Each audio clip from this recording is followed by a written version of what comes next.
Good morning students, I am your teacher Seema Narwal. We are doing chapter first, chemical equation and chemical reaction. अभी तक हमने discuss किया है what are the chemical reaction. Chemical reaction क्या होती है. If there is any type of chemical change when new substance is formed, तो we can say that it is a chemical reaction. कल हमने पढ़ा था कि अगर किसी कंपाउंड के अंदर कोई केमिकल चेंज होता है तो उसको हम क्या कहते हैं, chemical reaction. For example digestion of food भी क्या है आपका केमिकल रिएक्शन है. रस्टिंग ऑफ आयरन भी क्या है, केमिकल रिएक्शन है. Turning of milk into curd, it is also a chemical reaction. Fermentation of grapes, it is also a chemical reaction. When new substance is formed which cannot be reversed, उसको हम बोलते हैं chemical change and reaction is known as chemical reaction. तो आपके chapter में different type की chemical reaction हैं. आज उन टाइप्स के बारे में पढ़ेंगे. सबसे पहली टाइप हम पढ़ेंगे कम्बिनेशन रिएक्शन. ठीक है, कम्बिनेशन रिएक्शन क्या होती है, नाम से ही पता चल रहा है. एक्चुअली क्या होता है, जब एक केमिकल रिएक्शन होती है तो ऐसा नहीं होता कि कुछ एलिमेंट या कंपाउंड डिसअपियर हो जाएंगे या कुछ नए एलिमेंट या कंपाउंड्स अपीयर हो जाएंगे. एक chemical reaction involve the breaking of the bond between the atoms, कि एटम्स के बीच में जो बॉन्ड्स होते हैं, breaking of the old bond and formation of new bond is known as chemical reaction. जब दो कंपाउंड के बीच में पुराने बॉन्ड टूट जाते हैं और कुछ नए बॉन्ड का बनना क्या कहलाता है, केमिकल रिएक्शन. तो फर्स्ट टाइप हम पढ़ेंगे केमिकल कम्बिनेशन रिएक्शन. ठीक है, कम्बिनेशन रिएक्शन जैसे नाम से ही पता चल रहा है कि जब दो एलिमेंट्स या कंपाउंड आपस में कंबाइन करेंगे to give a single product, उसको हम बोलेंगे कम्बिनेशन रिएक्शन. देखो, a reaction in which two or more element और आप कह सकते हो compounds to combine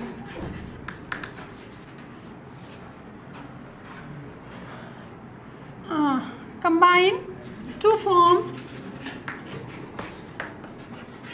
single product is called combination reaction.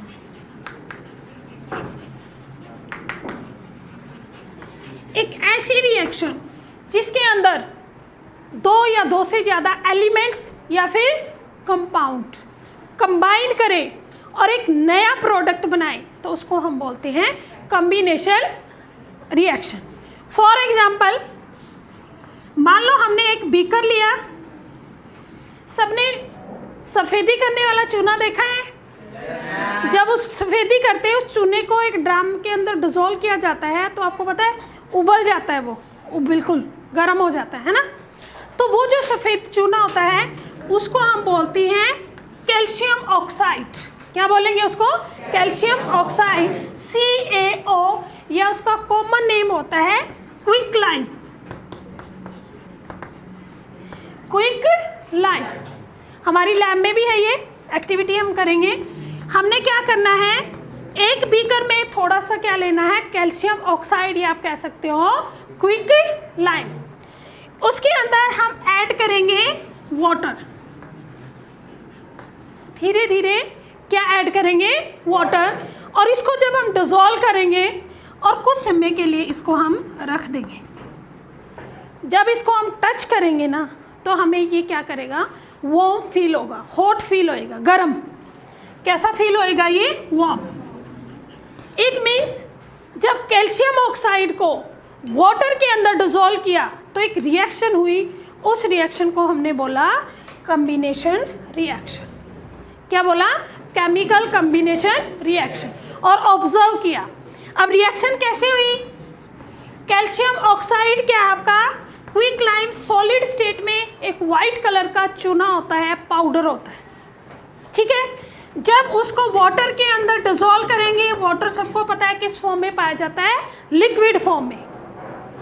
जब ये कैल्शियम ऑक्साइड वाटर से रिएक्ट करेगा तो आपका बनेगा कैल्शियम हाइड्रोक्साइड प्लस क्या रिलीज होगी, हीट एनर्जी। गर्म क्यों हो गया, क्योंकि इसमें से क्या निकल रही है, हीट एनर्जी। तो इसको हम बोलते हैं कैल्शियम ऑक्साइड को क्विकलाइन। क्या बोलेंगे,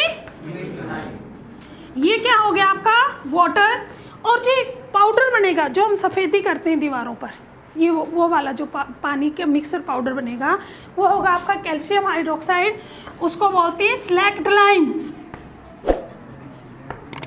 कैल्शियम हाइड्रोक्साइड क्या बनेगा, कैल्शियम हाइड्रोक्साइड। और ये जो पानी है मिक्सर है, गर्म हो गया तो इसकी वजह से, क्यों, क्योंकि क्या रिलीज हो रही है, हीट एनर्जी। क्या रिलीज हो रही है, हीट एनर्जी। समझ में आया। तो अब देखो यहाँ पर दो कंपाउंड थे, ये आप कह सकते हो कैल्शियम ऑक्साइड एंड वाटर, जिन्होंने आपस में मिक्स हो गए, रिएक्शन की, और क्या बन गया, एक सिंगल प्रोडक्ट। तो ये बन गई आपकी कॉम्बिनेशन रिएक्शन।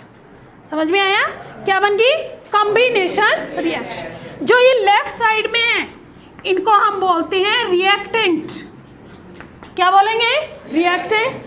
जो राइट साइड में है उसको हम बोलेंगे प्रोडक्ट। क्लियर। जो लेफ्ट साइड में उसको बोला जाएगा रिएक्टेंट, और जो राइट साइड में है उसको क्या बोला जाएगा, product. When two or more elements या compounds, और कह सकते हो reactant, react to each other to form a new product, single product, that is known as combination reaction। तो ये किसका एग्जाम्पल है, combination reaction। क्लियर, कोई कंफ्यूजन। अब ये जो रिएक्शन हुई, जब इसको आपने ऑब्जर्व किया तो मिक्सचर गर्म हो गया, वार्म हो गया, तो आप कह सकते हो इस रिएक्शन के ड्यूरिंग हीट एनर्जी रिलीज हुई। क्या हुई, हीट एनर्जी रिलीज हुई। इसलिए इस रिएक्शन का दूसरा नाम हो जाता है exothermic reaction. Exothermic reaction. Exothermic reaction क्या होगी, अ reaction in which heat energy released, a reaction in which heat energy released, such reaction is known as exothermic reaction। ऐसी रिएक्शन जिसके अंदर हीट एनर्जी निकले, रिलीज हो, तो उसको हम बोलते हैं एक्सोथर्मिक रिएक्शन। कोई कंफ्यूजन। ये वाइट कलर का जो पाउडर होता है इसको हम बोलते हैं कैल्शियम ऑक्साइड, कॉमन नेम है इसका क्विकलाइन। जब इसने वाटर से रिएक्ट किया, एल का मतलब वाटर की स्टेट में है, लिक्विड, और ये क्या बन गया आपका कैल्शियम हाइड्रोक्साइड। सभी के केमिकल नेम, फार्मूले, कॉमन नेम सब आपको याद होने चाहिए, और ये रिएक्शन आपको लिखनी आनी चाहिए। क्लियर है, समझ में आ गया, नोट कर लिया सबने। हाँ, अब इसी की कुछ केमिकल रिएक्शन और हम देखते हैं, कॉम्बिनेशन रिएक्शन। हम सभी खाना खाते हैं, our body get energy from the food. हमारी बॉडी को एनर्जी कहाँ से मिलती है, फूड। और हमें पता है जो हम खाना खाते हैं उस फूड में क्या होता है, protein, carbohydrates, vitamins, minerals. After digestion पढ़ा हमने, all the food convert into glucose. किसमें कन्वर्ट हो जाता है, ग्लूकोज। तो जो ब्रेक डाउन होता है ग्लूकोज का, उस रिएक्शन को हम बोलते हैं रेस्पिरेशन रिएक्शन। क्या बोलेंगे, रेस्पिरेशन रिएक्शन। जैसे हमने खाना खाया, उसके बाद हम ऑक्सीजन लेते हैं सांस, इस ऑक्सीजन की वजह से हमारी बॉडी के अंदर फूड का क्या होता है, ब्रेक डाउन। और फूड का जब ब्रेक डाउन होगा उससे क्या निकलेगी, एनर्जी, और उसी एनर्जी से हम काम करते हैं। जैसे अब मैं पढ़ा रही हूँ, उसी एनर्जी से पढ़ा रही हूँ। आप सब लोग खेलते हो, कूदते हो, पढ़ते लिखते, जो भी हम काम करते हैं उसके लिए एनर्जी की रिक्वायरमेंट होती है, और वो एनर्जी हमें कहाँ से मिलेगी, फूड से। तो ब्रेक डाउन ऑफ फूड, ये आपकी रिएक्शन होती है रेस्पिरेशन रिएक्शन। कौन सी होगी, रेस्पिरेशन। तो रेस्पिरेशन रिएक्शन में हीट एनर्जी रिलीज होती है, इसलिए वो किसका एग्जाम्पल होगा, combination reaction plus exothermic reaction. किसका एग्जाम्पल होगा, combination reaction plus exothermic reaction. अब ग्लूकोज का डाइजेशन, ग्लूकोज का फार्मूला होता है C6H12O6। क्या होगा? C6H12O6। जो ये पीछे बैठे हैं, जो बच्चा अभी लिख नहीं रहा, मैंने कॉपी चेक करनी है लास्ट में, समझ में आ रहा है? तो ग्लूकोज कंबाइन विथ ऑक्सीजन, किससे कंबाइन करेगा? ऑक्सीजन से, और ये चेंज हो जाएगा 6CO2 plus 6H2O plus heat energy. और ये एनर्जी जो हमें किसके लिए ज़रूरत पड़ती है? To do the work. किसी भी काम को करने के लिए वो एनर्जी हमें फूड से मिलती है। तो फूड का ब्रेकडाउन हो गया, ये ग्लूकोज है। डाइजेशन के बाद ultimately food change into glucose. Glucose combine with oxygen change into 6 molecule of carbon dioxide, 6 molecule of water plus heat energy.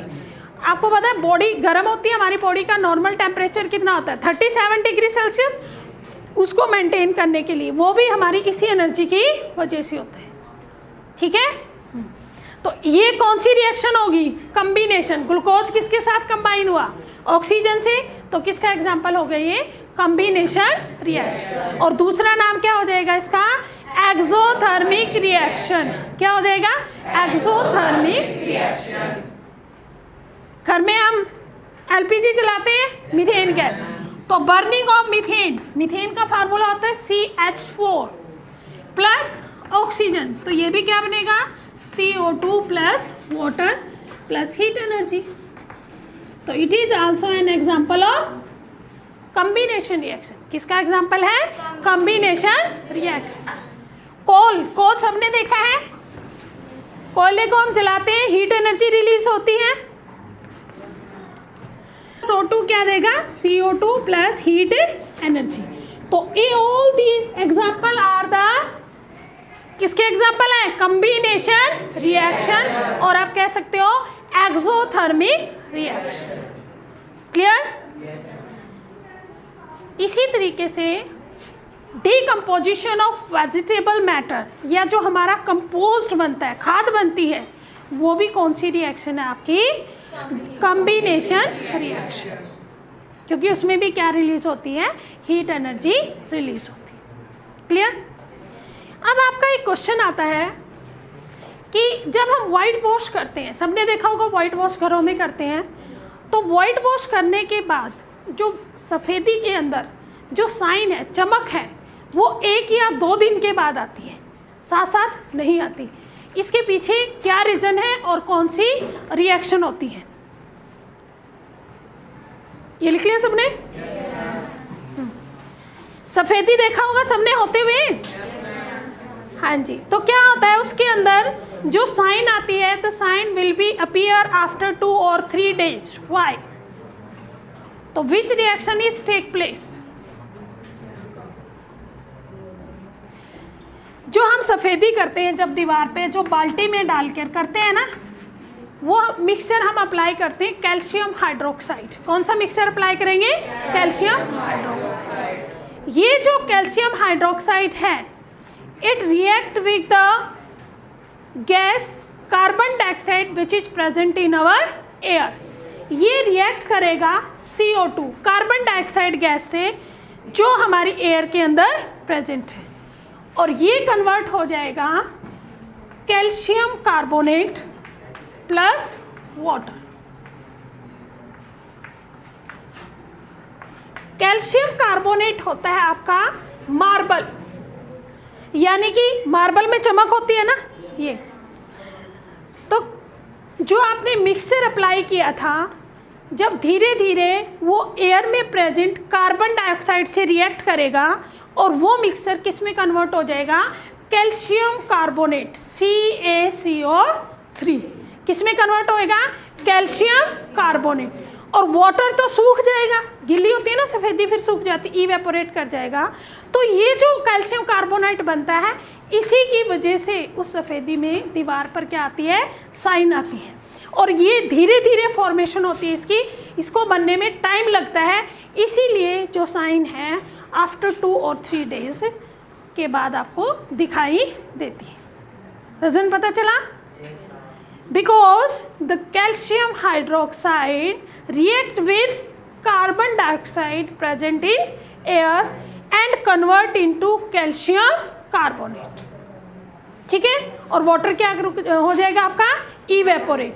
तो जो साइन है, the shining in the walls appearing due to formation of calcium carbonate, clear है? So we see the shining after 2 और 3 days, clear? Clear है? हाँ, pause करो। Next हमारी type है डीकम्पोजिशन रिएक्शन।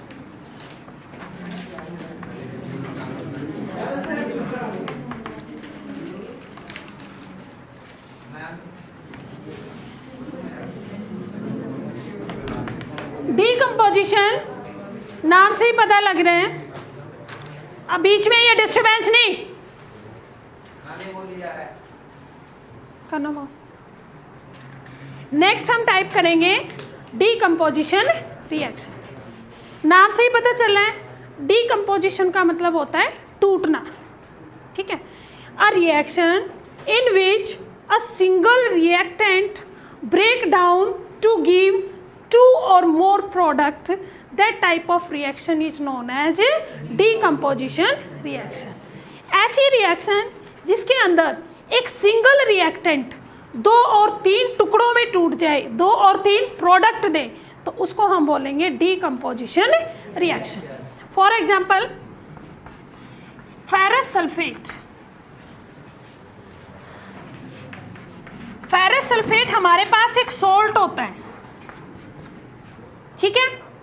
जब इस फेरस सल्फेट को एक टेस्ट ट्यूब में लेकर हम हीट करते हैं, ये एक सॉलिड सॉल्ट होता है, वाइट कलर का पाउडर होता है, ये आपका फेरस सल्फेट,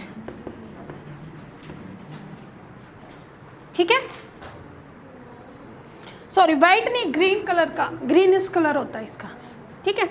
जब इसको हम हीट करेंगे ऐसे, जब इसको हम क्या करेंगे, हीट करेंगे, तो ये फेरस सल्फेट जो है आपका टूट जाएगा और ये बनेगा Fe2O3 ferric oxide plus SO2 and SO3, sulphur dioxide and sulphur trioxide, ये गैस आपकी रिलीज होगी। मतलब कि हमारे पास एक सिंगल रिएक्टेंट था, किसका? Ferrous sulphate.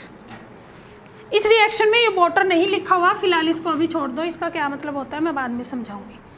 फेरस सल्फेट एक सॉल्ट है, इसको हमने टेस्ट ट्यूब में लेना है और उसको जब बर्नर के ऊपर हम हीट करेंगे, ऐसे एक्टिविटी है जो हम लैब में करेंगे, तो उसके अंदर से क्या होगा, धीरे धीरे हीट करने पर एक इसके अंदर कुछ चेंज आएगा, और जो चेंज होगा उसको हम ऑब्जर्व करेंगे, तो जो न्यू सब्सटेंस बनेगा वो बनेगा ferric oxide plus sulphur dioxide plus sulphur trioxide. ये है आपकी सल्फर डाइऑक्साइड गैस और ये है आपकी सल्फर ट्राइऑक्साइड गैस, ठीक है। फेरस सल्फेट क्या एक सिंगल रिएक्टेंट था जिसको हीट सप्लाई करने पर, गर्म किया है, हीट हमने सप्लाई की है, तो ये डीकम्पोज हो गया, टूट गया, ferric oxide plus sulphur dioxide plus sulphur trioxide. तो इस टाइप की रिएक्शन को हम बोलते हैं डीकम्पोजिशन रिएक्शन। आपकी बुक में एक्टिविटी दी हुई है, जैसे ये गर्ल्स है, इसने टेस्ट ट्यूब लिया है, एक बर्नर लिया है, तो टेस्ट ट्यूब में उसने कुछ क्रिस्टल लिए हैं, कुछ सॉल्ट लिया है फेरस सल्फेट का, उसको उसने हीट किया है, तो हमने क्या करना है, गैस रिलीज हो रही है सल्फर डाइऑक्साइड और सल्फर ट्राइऑक्साइड, तो जो आपकी टेस्ट ट्यूब है उसको आपने फेस से थोड़ा सा दूर रखना है, ठीक है, क्योंकि गैस आपके सीधे फेस पे नहीं आ सकती, या कुछ मिक्सर अगर बाहर भी आ जाए तो हमें अपने आप को सेव करना होता है। तो ये एक्टिविटी है, we have done in presence of our teacher. तो इस टाइप की रिएक्शन को हम बोलते हैं डीकम्पोजिशन रिएक्शन। तो इसमें ऑब्जर्वेशन क्या होती है, जब फेरस सल्फेट को हम हीट करते हैं तो ये इसका जो ग्रीन कलर है वो स्लाइटली डिसअपियर हो जाता है। ठीक है, इसका मतलब क्या है, फेरस सल्फेट डिकम्पोज हो गया, किस में चेंज हो गया, ferric oxide plus sulphur dioxide plus sulphur trioxide. Decomposition का हम और एग्जांपल ले सकते हैं, कैल्शियम कार्बोनेट। हमने पढ़ा है कैल्शियम कार्बोनेट भी एक सॉल्ट होता है, सॉलिड। जब इसको हम हीट करते हैं तो ये भी आपका स्प्लिट हो जाएगा, calcium oxide plus carbon dioxide gas release होगी। ठीक है, इसको भी हम बोलते हैं decomposition reaction. Decomposition reaction, calcium carbonate को जब हीट किया जाता है तो ये स्प्लिट हो जाता है carbon dioxide plus calcium oxide. तो ये भी इसका एग्जांपल है डीकम्पोजिशन रिएक्शन। यहाँ भी ये जो ट्रायंगल बनाई है इसका मतलब है वी आर सप्लाई हीट, ये हीट का निशान होता है, किसका होता है, हीट। एक और रिएक्शन हम ले सकते हैं, लेड नाइट्रेट। लेड नाइट्रेट को मिक्सचर को जब हम हीट करेंगे तो ये भी आपका डीकम्पोज हो जाता है, lead oxide PbO plus nitrogen dioxide plus oxygen. तो ये जो रिएक्शन है, all these are the example of decomposition reaction. एक टेस्ट ट्यूब लो, उसके अंदर लेड नाइट्रेट का सॉल्ट लो और उसको जब हम हीट करेंगे तो लेड ऑक्साइड बनेगा प्लस ब्राउन कलर के फ्यूम्स निकलते हैं, यानी कि जो धुआं सा निकलेगा, गैस निकलेगी, वो ब्राउन कलर के फ्यूम्स होगी। और वो ब्राउन कलर के फ्यूम्स किसके होंगे, नाइट्रोजन डाइऑक्साइड गैस के। इसको बोलते हैं brown fumes. These are the observation. ये इसकी क्या है, ऑब्जर्वेशन, कि जब लेड नाइट्रेट के मिक्सचर को हीट करेंगे तो लेड ऑक्साइड बनेगा प्लस ब्राउन कलर के फ्यूम्स बनेंगे नाइट्रोजन डाइऑक्साइड गैस के, और प्लस कौन सी गैस रिलीज हो रही है, ऑक्सीजन गैस। इसको हम बैलेंस भी कर सकते हैं, 4NO2। ये बैलेंस कैसे करते हैं इसको फिर मैं नेक्स्ट टाइम आपको बैलेंसिंग में पढ़ेंगे, फिलहाल इतना याद रखो। तो all these are the example of decomposition reaction. तो ऐसी रिएक्शन जिसके अंदर हमें हीट सप्लाई करनी पड़े, हीट एनर्जी रिलीज नहीं हो रही, हीट एनर्जी हमें खुद से सप्लाई करनी पड़ रही है, यानी कि reaction mixture is absorbing heat, तो उस रिएक्शन को हम बोलते हैं एंडोथर्मिक रिएक्शन। क्या बोलेंगे, जिस पीछे हमने पढ़ी थी एक्सोथर्मिक रिएक्शन, जिसके अंदर हीट एनर्जी रिलीज हो रही थी, इसमें उल्टा है, हीट हमें सप्लाई करनी पड़ रही है। ठीक है, साल्ट एब्जॉर्बिंग हीट, तो उसको हम बोलते हैं एंडोथर्मिक रिएक्शन। क्या बोलेंगे, एंडोथर्मिक रिएक्शन। तो breaking of ferrous sulphate, decomposition of calcium carbonate, decomposition of lead nitrate, all these reaction taking place due to supply of heat energy। हम हीट एनर्जी सप्लाई कर रहे हैं और ये किसका एग्जांपल होगी, एंडोथर्मिक रिएक्शन का। हीट एनर्जी सप्लाई हम जरूरी नहीं कि हीट की फॉर्म में सप्लाई करें, कुछ ऐसे साल्ट हैं जिनको हम धूप में रख दें तो भी रिएक्शन हो जाती है। तो सनलाइट जो हमें मिल रही है वो भी एक एनर्जी है। We are giving energy in the form of sunlight. We are taking the example, for example,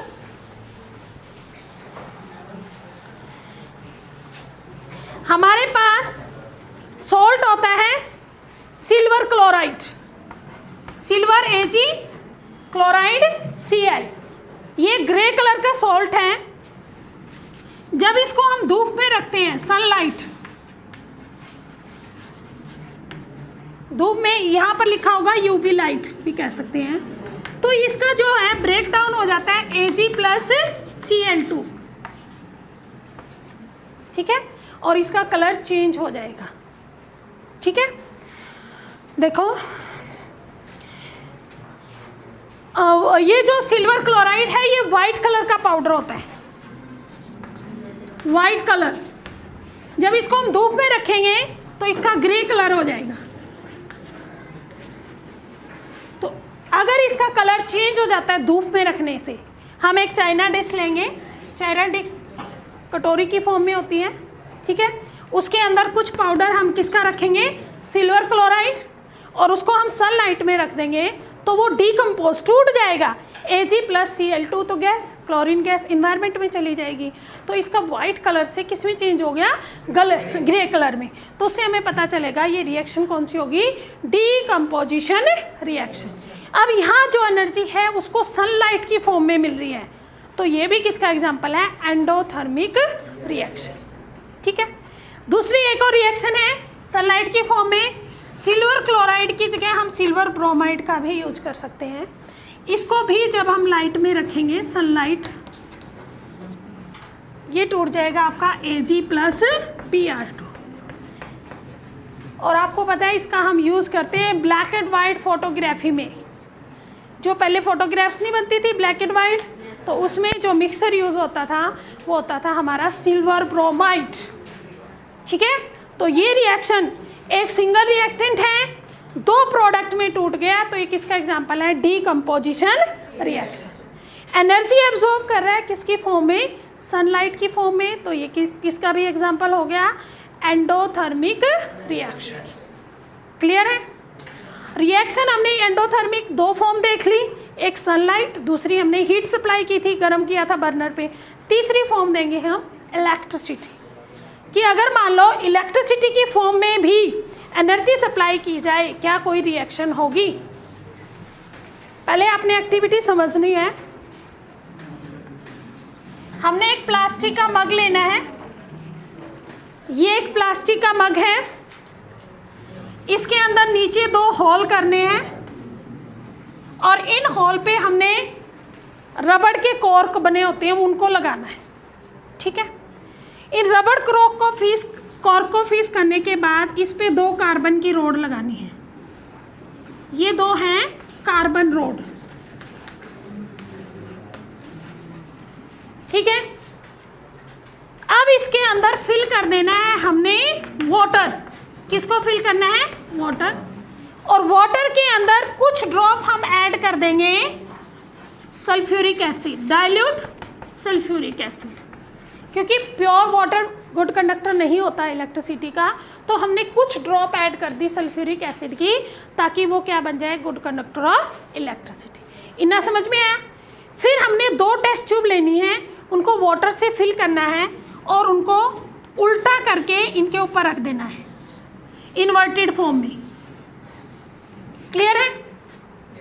और इन कॉर्क को, ये जो दो रोड थी, इसको बैटरी से ऐड कर देना है इस तरीके से।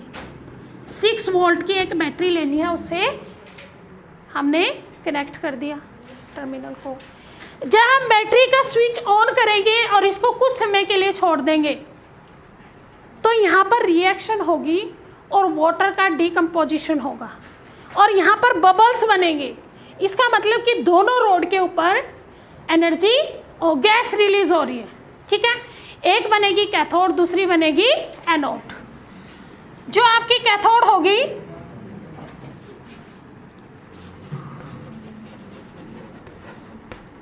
इसके ऊपर इकट्ठी हो जाएगी आपकी हाइड्रोजन गैस, और जो आपकी एनोड होगी उसके ऊपर इकट्ठी होगी आपकी O2 गैस, ऑक्सीजन गैस। यानी कि दो गैस रिलीज हो रही है, एक हाइड्रोजन दूसरी ऑक्सीजन। अब हमें कैसे पता चलेगा कि एक गैस हाइड्रोजन है दूसरी क्या है, ऑक्सीजन। हमने 9th में पढ़ा है कि गैस भी क्या है, मैटर है, और इट ऑक्यूपाई द स्पेस। तो जिसके अंदर ज़्यादा वाटर डिस्प्लेस हो जाएगा वहाँ ऑक्सीजन हाइड्रोजन गैस होगी, और जिसके अंदर कम जगह, यानी कि मान लो इसके अंदर पानी कम है और इसमें पानी क्या है, यहाँ ऊपर तक है, तो इसका मतलब क्या है, इसके अंदर गैस ज़्यादा है, इसके अंदर गैस क्या है, कम। तो जहाँ पानी कम है, ऊपर से ज़्यादा टेस्ट ट्यूब खाली है, तो इसका मतलब वहाँ पर है हाइड्रोजन गैस, और दूसरे में कौन सी है, ऑक्सीजन गैस। तो हाइड्रोजन गैस आपको मिलेगी कैथोड पे, ऑक्सीजन गैस मिलेगी एनोड पे। अब ये हाइड्रोजन और ऑक्सीजन गैस आई कहाँ से, ये आई आपकी डीकम्पोजिशन ऑफ वाटर। पता है कोरोना में ऑक्सीजन की ज़रूरत पड़ी थी, तो ऑक्सीजन सिलेंडर चाहिए थे लोगों को, तो ऑक्सीजन गैस लेबोरेटरी में बनती कैसे है? डीकम्पोजिशन ऑफ वाटर, वाटर के डीकम्पोजिशन से। और इसकी रिएक्शन क्या होगी? वाटर होता है आपका लिक्विड, हमने क्या सप्लाई की? इलेक्ट्रिसिटी, और इस प्रोसेस को बोलते हैं इलेक्ट्रोलिसिस, और आपकी बनेगी हाइड्रोजन प्लस ऑक्सीजन गैस। यानी कि अब जब रिएक्शन को बैलेंस करेंगे, यहाँ पर 2 मोल हाइड्रोजन गैस और 1 मोल क्या मिली है? Oxygen gas. इसीलिए हाइड्रोजन गैस वाली टेस्ट ट्यूब के अंदर ज़्यादा स्पेस है, यानी कि वहाँ ज़्यादा अमाउंट में कौन सी गैस इकट्ठा हुई है? हाइड्रोजन। क्लियर है? तो ऐसी रिएक्शन देखो, वाटर डीकम्पोज हो गया, तो किसका एग्जाम्पल है ये? Decomposition reaction. अब डीकम्पोजिशन किसकी प्रेजेंस में हो रही है? इलेक्ट्रिसिटी, तो ये क्या बन गया? Endothermic reaction. तो ये आपकी 3-4 एक्टिविटी जितनी भी है ये सब आपने